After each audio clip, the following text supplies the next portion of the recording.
स्वागत है आपका। मैं हूं आपके साथ अनुज श्रीवास्तव। बुलेटिन की शुरुआत करते हैं। रत्नागिरी के चिपलून में बारिश ने स्थिति खराब कर रखी है। बाजार का खेरडी में 7 फुट से ज्यादा पानी भर गया है और पूरा बाजार पानी में डूब चुका है।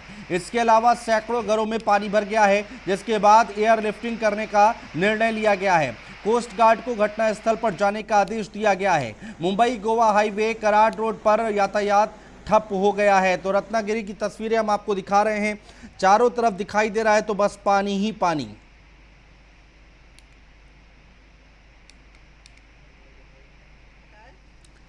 तस्वीरें आप देख पा रहे हैं, जो बाजार हैं वो पानी में डूब चुके हैं, सड़कें पानी में डूब चुकी हैं। बाजार खेरडी में 7 फुट से ज्यादा पानी भर गया है, पूरा बाजार पानी में डूब चुका है। इसके अलावा सैकड़ों घरों में पानी भर गया है, जिसके बाद एयर लिफ्टिंग करने का फैसला लिया गया है। कोस्ट गार्ड को घटनास्थल पर जाने का आदेश दिया गया है। मुंबई गोवा हाईवे कराड़ रोड पर यातायात ठप हो चुका है। रत्नागिरी की तस्वीरें हम आपको दिखा रहे हैं। अब लोगों को यहां से निकालने की कोशिश की जाएगी, क्योंकि 7 फुट पानी यहां पर भर चुका है। घरों में पानी घुस चुका है, बाजारों में, दुकानों में पानी घुस गया है।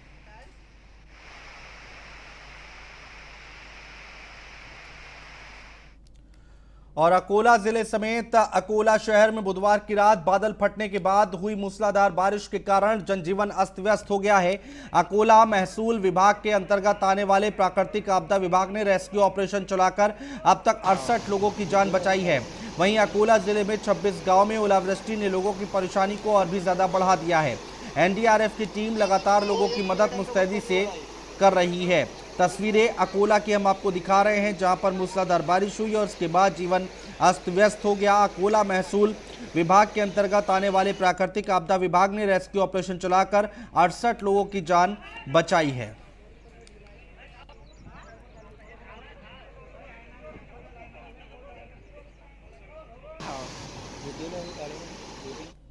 रायगढ़ में मौसम विभाग के मुताबिक 24 जुलाई तक भारी बारिश होने की संभावना है। जिले की कई नदियां खतरे के निशान पर हैं। वहीं बारिश की वजह से सावित्री नदी खतरे के निशान पार कर चुकी है। बाढ़ के पानी से सभी परेशान हैं। एनडीआरएफ की एक टीम को तालुका में बुलाया गया है और तटरक्षकों की एक टीम पहुंच गई है।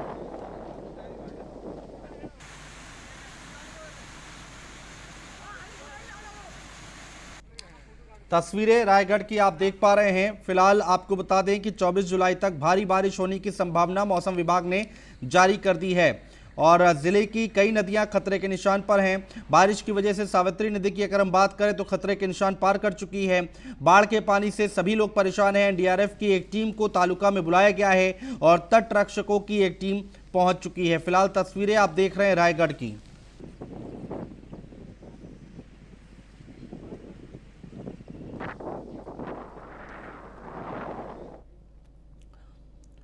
और रायगढ़ में भारी बारिश की वजह से नदियां उफान पर हैं। चारों तरफ बाढ़ जैसे हालात हैं। मुंबई गोवा स्टेट हाईवे पर पानी भर गया है, जिसके चलते यातायात प्रभावित हो रहा है। बाढ़ में फंसे लोगों की मदद के लिए रेस्क्यू की टीम लगी हुई है। तस्वीरें रायगढ़ की लगातार हम आपको दिखा रहे हैं। हालात कितने बुरे हो चुके हैं, तस्वीरों को देखकर अंदाजा लगाना ज्यादा मुश्किल नहीं है। रायगढ़ की तस्वीरें, लोग परेशान हैं। भारी बारिश की वजह से नदियां उफान पर हैं। चारों तरफ बाढ़ जैसे हालात पैदा हो गए हैं। मुंबई गोवा स्टेट हाईवे की बात करें तो यहां पर पानी भर गया है और यातायात बुरी तरह से प्रभावित हुआ है। बाढ़ में फंसे लोगों की मदद के लिए रेस्क्यू की टीम लगाई गई है। रेस्क्यू ऑपरेशन लगातार चल रहा है। फिलहाल आप देख सकते हैं यहां पर रायगढ़ की तस्वीरें। भारी बारिश की वजह से नदियां उफान पर हैं, जनजीवन अस्त व्यस्त हो गया है, लोग फंस गए हैं। फिलहाल रेस्क्यू की टीम को लगाया गया है, लोगों को बाहर निकालने की कोशिश की जा रही है।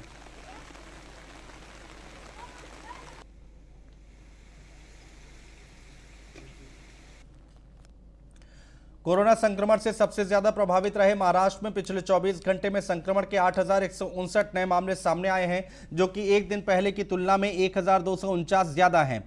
वहीं संक्रमण से 165 मरीजों की मौत हो चुकी है। पिछले 24 घंटे की अगर हम बात करें तो राज्य में 2,22,270 टेस्ट किए गए हैं, जिसमें 3.67% पॉजिटिविटी रेट देखा गया है।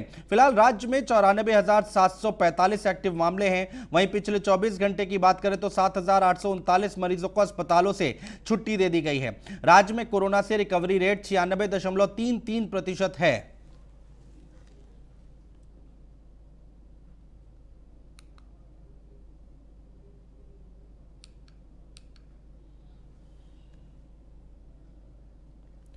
बदलापुर में लगातार हो रही मूसलाधार बारिश के बाद उल्हास नदी खतरे के निशान को पार कर चुकी है।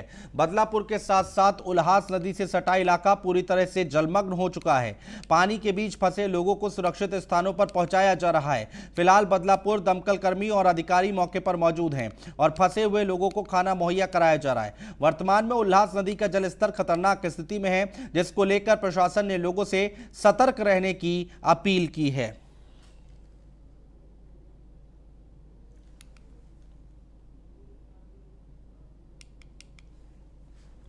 बदलापुर में लगातार हो रही मूसलाधार बारिश के बाद उल्हास नदी खतरे के निशान को पार कर चुकी है और लोगों की मुश्किलें और भी ज्यादा बढ़ चुकी हैं। बदलापुर के साथ साथ उल्हास नदी से सटा इलाका पूरी तरह से जलमग्न हो गया है, जिसकी तस्वीरें हम आपको दिखा रहे हैं। पानी के बीच फंसे लोगों को सुरक्षित स्थानों पर पहुंचाया जा रहा है। रेस्क्यू ऑपरेशन लगातार जारी है। फिलहाल बदलापुर दमकल कर्मी और अधिकारी मौके पर मौजूद हैं, अलर्ट पर हैं। फंसे हुए लोगों को वहां से निकाला जा रहा है, खाना मुहैया कराया जा रहा है। वर्तमान में उल्हास नदी का जलस्तर खतरनाक स्थिति में है, जिसको लेकर प्रशासन ने लोगों से सतर्क रहने की अपील की है।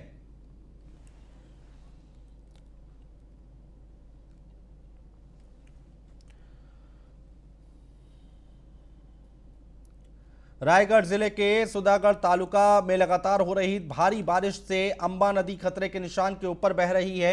भारी बारिश के कारण मुंबई पूना और मुंबई गोवा राज्य मार्ग को जोड़ने वाली सड़क पानी में बह गई है। इस वजह से दोनों तरफ कई घंटों तक जाम लगा रहा। खुरा वाले मानगांव नदी का जलस्तर बढ़ने के कारण भैरव मार्ग को बंद कर दिया गया था, जिसके कारण दफ्तरों पर जाने वाले लोगों को काफी परेशानी का सामना करना पड़ा।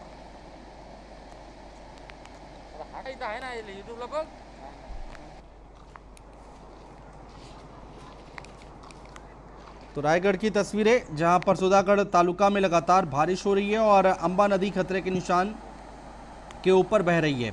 भारी बारिश की वजह से मुंबई पूना और मुंबई गोवा राजमार्ग को जोड़ने वाली सड़क पानी में बह गई है। तो हालात बहुत बुरे हैं। इन तस्वीरों को आप देखिए, लगातार बारिश हो रही है, जिसके बाद बाढ़ जैसे हालात बने हुए हैं। लोग फंसे हुए हैं, सड़कें बह गई हैं। आपको बता दें कि मुंबई पूना और मुंबई गोवा राजमार्ग को जोड़ने वाली सड़क जो थी वो बह चुकी है। तस्वीरें लगातार हम आपको दिखा रहे हैं। रायगढ़ जिले के सुधागढ़ तालुका में लगातार बारिश हो रही है और अंबा नदी खतरे के निशान से ऊपर बह रही है।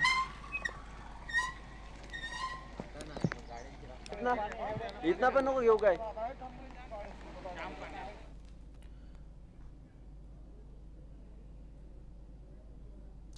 और राम नाईक ने की सीएम योगी की तारीफ। यूपी के पूर्व राज्यपाल हैं राम नाईक ने योगी सरकार के काम को सराहा है। कोरोना पर योगी मॉडल की जमकर तारीफ की है। महाराष्ट्र सीएम उद्धव ठाकरे को अनुसरण की सलाह दी है। तो ये एक बड़ी खबर निकलकर सामने आ रही है। आपको बता दें कि राम नाईक जो कि पूर्व राज्यपाल हैं यूपी के, उन्होंने मुख्यमंत्री योगी आदित्यनाथ की तारीफ की है और कहा है कि कोरोना पर योगी मॉडल की जमकर तारीफ की है और महाराष्ट्र सीएम उद्धव ठाकरे को अनुसरण की सलाह दी है। एसके वाजपेयी हमारे संवाददाता हमारे जुड़ चुके हैं ज्यादा जानकारी के साथ। एसके वाजपेयी, क्या कुछ कहा गया है राम नाईक की तरफ से, एक बार तफसील से बताइए। बिल्कुल, यूपी के पूर्व गवर्नर राम नाईक चूंकि अब वापस मुंबई चले गए हैं, लेकिन जिस तरीके से उत्तर प्रदेश सरकार ने कोरोना को लेकर काम किया है, खास तौर पर कोरोना में चाहे वो टेस्टिंग की बात रही हो या उसके बाद में जिस तरीके से वैक्सीनेशन हुआ है, कहीं न कहीं बहुत सारी विषयों को लेकर राम नाईक ने सीएम योगी आदित्यनाथ को पत्र लिखा और इस पत्र में साफ किया है कि जिस तरीके से उत्तर प्रदेश सरकार ने एक इतनी बड़ी आबादी के प्रदेश में काम किया है, खासतौर पर बड़े पैमाने पर टेस्टिंग की गई और जो लोग इस ट्रेसिंग में आए उनको तत्काल भर्ती कराया गया और जिस तरीके से इलाज उत्तर प्रदेश सरकार ने किया है, सीएम योगी आदित्यनाथ ने जिस तरीके से काम किया है, कहीं ना कहीं उसका फायदा सीधे तौर पर उत्तर प्रदेश को मिला है। उन्होंने ये सारी चीजें अपने पत्र में लिखी हैं कि उत्तर प्रदेश देश का सबसे बड़ा सूबा है, सबसे बड़ी जनसंख्या है, लेकिन बावजूद इसके सीएम योगी आदित्यनाथ ने जिस तरीके से कोरोना पर काबू पाने में सफलता पाई है, वो कहीं ना कहीं हम स्मरणीय है। और साथ ही साथ उन्होंने अपने मुख्यमंत्री उद्धव ठाकरे को भी लिखा है कि वो इन चीजों को देखें कि किस तरीके से उत्तर प्रदेश के मुख्यमंत्री ने चीजों को बेहतर किया, उत्तर प्रदेश में कोरोना को काबू किया, तो वो भी उन उपायों को लागू करें जिस तरीके के उपाय उत्तर प्रदेश सरकार ने अपनाए हैं। तो निश्चित है कहीं ना कहीं नहीं वो उत्तर प्रदेश में राज्यपाल रहे और एक लंबा वक्त उन्होंने उत्तर प्रदेश में बिताया है। और अब जब वो उत्तर प्रदेश में नहीं है तो कहीं ना कहीं उत्तर प्रदेश की जो छवि इस कोरोना काल के दौरान जिस तरीके से उत्तर प्रदेश ने काम किया बनी है, कहीं ना कहीं उस छवि का फायदा सीधे तौर पर उत्तर प्रदेश को मिल रहा है, जिसका सीधे तौर पर हम कहें कि तारीफ को पूर्व राज्यपाल भी पत्र लिखकर कर रहे हैं और अपने मुख्यमंत्री को भी कह रहे हैं कि वो इस तरीके की चीजें अपने प्रदेश में लागू करें ताकि उत्तर प्रदेश जैसा माहौल वहां पर भी हो। जी बहुत शुक्रिया तमाम जानकारी अपडेट हम तक पहुंचाने के लिए। और एक बड़ी खबर आ रही है, कल गोरखपुर दौरे पर जाएंगे सीएम योगी आदित्यनाथ। उत्तर प्रदेश सैनिक स्कूल का करेंगे शिलान्यास। 50 एकड़ में 150 करोड़ की लागत से बनेगा स्कूल। दोपहर 3 बजे फर्टिलाइजर परिसर में होगा कार्यक्रम। तो ये बड़ी खबर है, गोरखपुर जाने वाले हैं मुख्यमंत्री योगी आदित्यनाथ। गोरखपुर के दौरे पर रहेंगे मुख्यमंत्री योगी आदित्यनाथ। उत्तर प्रदेश सैनिक स्कूल का करेंगे शिलान्यास। 50 एकड़ में 150 करोड़ की लागत से बनेगा स्कूल। दोपहर 3 बजे फर्टिलाइजर परिसर में होगा कार्यक्रम। तो ये एक बड़ी खबर, अहम खबर। हरेंद्र दुबे हमारे संवाददाता हमारे साथ जुड़ चुके हैं ज्यादा जानकारी के साथ। हरेंद्र, जब मुख्यमंत्री वहां पर पहुंचेंगे क्या कुछ कार्यक्रम रहने वाला है? देखिए, उत्तर प्रदेश के मुख्यमंत्री योगी आदित्यनाथ का कल गोरखपुर में आगमन है। आगमन को लेकर के पूरी तैयारी कर ली गई है। एक स्कूल का जो कि शिलान्यास करने का कार्यक्रम मुख्यमंत्री योगी आदित्यनाथ का है। संभवतः इसमें उत्तर प्रदेश की महामहिम राज्यपाल आनंदी बेन का भी आगमन हो सकता है, इस तरह की जानकारी मिल रही है। आगमन को लेकर के तैयारी पूरी तरह से चुस्त दुरुस्त कर दी गई है। बहुत शुक्रिया तमाम जानकारी हम तक पहुंचाने के लिए।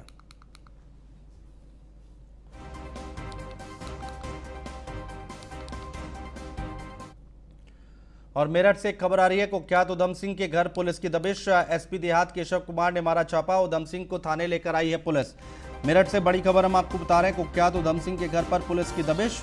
एसपी देहात केशव कुमार ने ये छापेमारी की है। उधम सिंह को थाने लेकर आई है पुलिस। मेरठ से खबर हम आपको बता रहे हैं, अहम खबर है।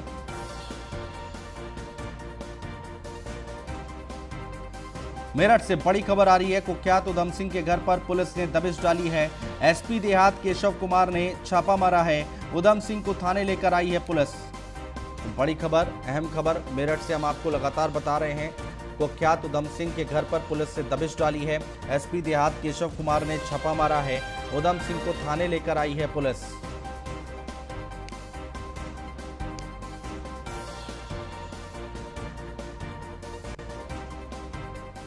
के शर्मा हमारे ब्यूरो चीफ हमारे साथ जुड़ चुके हैं ज्यादा जानकारी के साथ। के शर्मा, क्या कुछ पूरी जानकारी एक बार आप तफसील से समझाइए।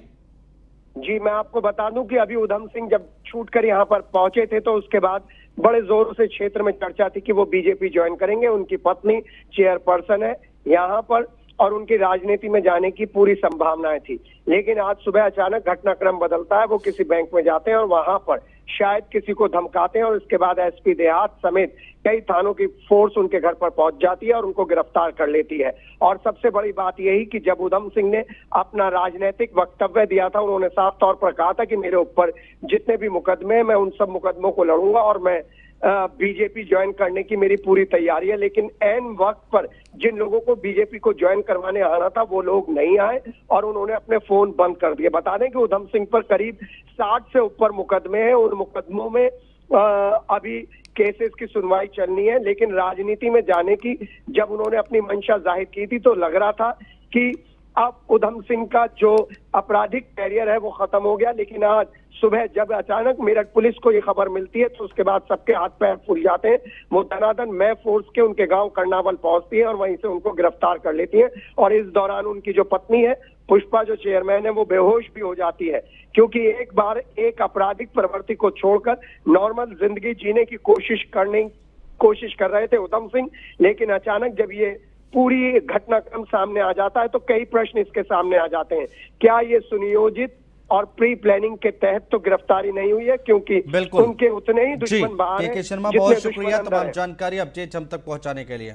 ग्रेटर नोएडा से एक बड़ी खबर आ रही है, सुप्रीम कोर्ट ने किसानों को दी है राहत। एचर गांव के किसानों के हक में सुनाया फैसला। बढ़ी हुई दर पर प्राधिकरण देगा मुआवजा। 1989 में एचर गांव में अधिग्रहित हुई थी जमीन। 39 रुपए प्रति गज के हिसाब से मिला था मुआवजा। अब 65 रुपए के हिसाब से मिलेगा मुआवजा। सुप्रीम कोर्ट ने 8 हफ्ते में मुआवजा देने का आदेश दिया है। तो ये एक बड़ी खबर है, ग्रेटर नोएडा से आ रही है। सुप्रीम कोर्ट ने किसानों को बड़ी राहत दी है।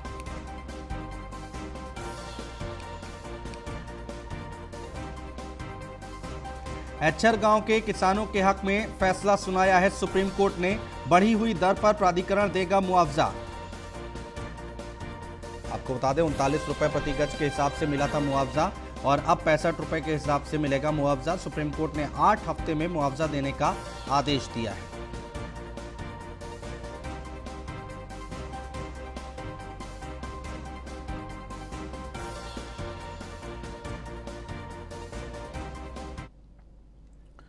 और जासूसी कांड को लेकर लखनऊ में कांग्रेस के नेताओं ने स्वास्थ्य भवन चौराहे पर प्रदर्शन किया और बीजेपी सरकार के खिलाफ जमकर नारेबाजी की और राज्यपाल को ज्ञापन देने जा रहे कांग्रेस अध्यक्ष अजय कुमार लल्लू, एमएलसी दीपक सिंह समेत सैकड़ों कार्यकर्ताओं को पुलिस ने परिवर्तन चौक से हिरासत में लिया है और इनको इको गार्डन भेजा था।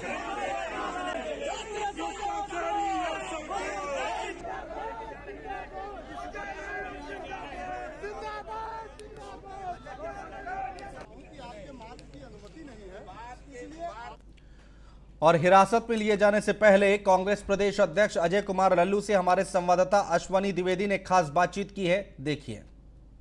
उत्तर प्रदेश कांग्रेस प्रदेश अध्यक्ष अजय कुमार लल्लू मेरे साथ इस समय हैं। आज कांग्रेस पेगासस जासूसी मामले को लेकर के पैदल मार्च करने वाली है। सर, किस तरह से पैदल मार्च हो रहा है, क्या क्या मांगे? देखिए, जिस तरह यह सरकार आदरणीय राहुल गांधी जी के खिलाफ जासूसी करा रही है, फोन टेप कर रही है, तमाम पत्रकारों के फोन टेप कर रही है, तमाम विपक्षी दल के नेताओं का फोन टेप कर रही है, जासूसी करा रही है, उसके खिलाफ आज पूरे देशव्यापी आदरणीय राष्ट्रीय अध्यक्ष श्रीमती सोनिया गांधी के निर्देश पर सभी प्रदेश मुख्यालयों पर आज शांति मार्च करते हुए राज्यपाल महोदय को ज्ञापन देने का कार्यक्रम है। उसी तारतम्य में परिवर्तन चौक से हम राजभवन तक मार्च करते हुए उनको ज्ञापन देने का काम करेंगे। मुख्यमंत्री ने प्रेस कॉन्फ्रेंस बाकायदा करके कहा है कि ये सब छवि खराब करने के लिए हो रहा है। कहीं मैं समझता हूँ जिसकी छवि बची हो उसी की छवि खराब होगी। जिसकी छवि है ही नहीं, जो केवल झूठ बोलते हो, ब्रांडिंग करते हो, वो हेडिंग मैनेजमेंट में लगे हों, वो छवि की चिंता न करें तो अच्छा है। आपने कल कहा कि नौजवान जो आंदोलन करेगा, जो अपने हक की बात करेगा, उसकी संपत्ति कुर्क कर देंगे। मुख्यमंत्री जी, आप शायद जमीन छोड़ चुके हैं। इस नौजवान ने बड़े उम्मीद और विश्वास के साथ आपको सिंहासन पर बैठाया था। आप संपत्ति जब्त करिए, कांग्रेस पार्टी नौजवानों के साथ खड़ी है, अजय लल्लू खड़ा है। आने वाले दिन में चुनाव में आपका जमानत जब्त कर देंगे नौजवान। आराधना मिश्रा जी को हाउस अरेस्ट कर लिया गया। आपके आवास के बाहर भी भारी पुलिस फोर्स है। देखिए, ये तो इस सरकार का अपना पुराना रवैया है। जो आंदोलन करे उसके घर के आगे पहरा लगा दो, जो आंदोलन करे उसको लाठी डंडों से पीटो, उसको जेल की सलाखों में भेजो। तो हम डरने वाले लोग नहीं, हम लड़ेंगे, मजबूती से इस सरकार का मुकाबला करेंगे। मार्च होगा और जरूर होगा और मजबूती से होगा। निश्चित तौर पर हमारे साथ कांग्रेस प्रदेश अध्यक्ष अजय कुमार लल्लू जी। साफ तौर पर कहना है कि सरकार डरी हुई है और आज का जो मार्च है वो होके रहेगा, हर कीमत पे होके रहेगा। लखनऊ से न्यूज़ इंडिया के लिए अश्विन कुमार, सहयोगी अमित शाह जी के साथ। और मुरादाबाद में एडीजी साहब जब अपने ही पुलिसकर्मियों से राइफल चलाकर दिखाने को उन्होंने कहा तो सब ठाए ठाए फिस हो गए। ना बंदूक चल पाई, ना ही चैम्बर चेक कर पाए। एडीजी साहब को तो कुछ सूझ ही नहीं रहा था। कुल मिलाकर कहें तो पुलिस वाले टेस्टिंग में पूरी तरह से फेल साबित हो गए।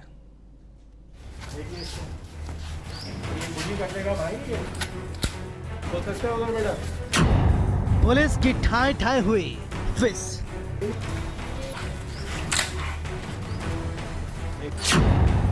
एडीजी के सामने खुली पुलिस की पोल।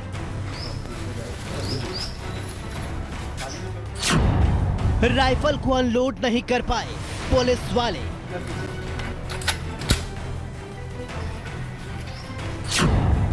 बंदूक का चेंबर भी चेक करने में नाकाम।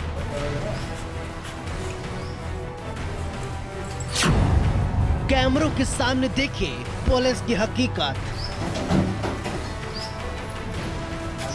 अपने टीवी स्क्रीन पर आप जो तस्वीरें देख रहे हैं वो किसी जंग की नहीं है। दरअसल मुरादाबाद रेलवे पुलिस के एडीजी पीयूष आनंद 15 अगस्त से पहले रेलवे की सुरक्षा व्यवस्था का निरीक्षण करने पहुंचे थे। मुरादाबाद की राजकीय रेलवे पुलिस की पुलिस लाइन में पहले एडीजी साहब को सलामी दी गई। सलामी के बाद एडीजी साहब पुलिस लाइन का निरीक्षण करने लगे। इसी दौरान वहां खड़े सिपाही से उन्होंने उसके बंदूक पर टंगी राइफल को अनलोड करने के लिए कहा। सिपाही राइफल अनलोड नहीं कर पाया तो वहां खड़े दूसरे अधिकारी ने उस राइफल की मैगजीन निकाल ली, लेकिन पुलिसकर्मी फिर भी कुछ नहीं कर पाया। तब वहां खड़े तीसरे पुलिसकर्मी ने राइफल के नाल पर लगी संगीन को निकाल लिया। इसके बाद फिर वही पुलिसकर्मी राइफल को अनलोड करने की कोशिश करने लगा, लेकिन वो फिर भी राइफल को अनलोड नहीं कर पाया।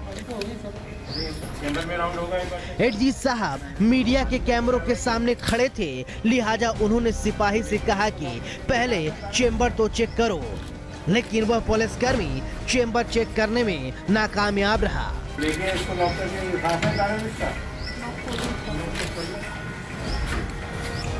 तभी एडीजी साहब ने सिपाही से कहा कि राइफल को खोलना जोड़ना जानते हो। उस पुलिसकर्मी ने इनकार में सर हिला दिया। तुम्हें बेटा ये खोलना जोड़ना आती बार कब किया तुमने? हजार बोल सकते हो इसको? बोल के दिखाओ। पुलिस की नाकामी की कहानी यहीं खत्म नहीं होती। एडीजी साहब ने वहां खड़े दूसरे पुलिसकर्मी से भी यही सवाल पूछा तो उसने भी नामे सर हिला दिया। भाई भाई करते हो याद की कभी? सबसे आखिरी बात जाहिर है एडीजी साहब को अंदाजा हो गया कि पुलिसकर्मी राइफल को खोलना जोड़ना नहीं जानते हैं। मीडिया भी साथ में ही थी, लिहाजा बिना कुछ कहे एडीजी आगे बढ़ गए। हालांकि बाद में उन्होंने पुलिसकर्मियों का कुछ अलग ही अंदाज में बचाव किया। मैं वही आपको बोल रहा हूँ, आप लोगों ने देखा कि बहुत सी चीज़ें हैं जहाँ पे सुधार की आवश्यकता है। तो ये हुआ कि भी देखा जाए कि जो हथियार ये इस्तेमाल करते हैं तो उसको खोलना जोड़ना इनको आना चाहिए, उसकी साफ़ सफाई होनी चाहिए, उसकी प्रैक्टिस फायरिंग होनी चाहिए। तो जैसा मुझे बताया गया कि एनुअल फायरिंग तो हुई है, तो एक दो आदमी हो सकता है कभी कभी हथियार भूल जाते हैं, या कभी कभी ये भी होता है कि कोई वरिष्ठ अधिकारी अचानक कोई जिसे कहते हैं आउट ऑफ क्वेश्चन सिलेबस में जब आ जाता है, सिलेबस क्वेश्चन आ जाते हैं तो आदमी थोड़ा हड़बड़ा जाता है। तो मुझे पूरा भरोसा है कि आखिर ये एसपी जीआरपी और इनकी टीम इसको देखेंगे। अब पुलिस 15 अगस्त के मद्देनजर कितना एक्टिव है ये तो आप इनकी तैयारियों से अंदाजा लगा सकते हैं। जाहिर है एडीजी साहब के निरीक्षण के बाद रेलवे पुलिस नींद से जागेगी और अपनी तैयारियों को लेकर सजग रहेगी। मुरादाबाद से अंकित शर्मा, न्यूज़ 1 इंडिया। और फिलहाल हमारे इस बुलेटिन में इतना ही। नमस्कार।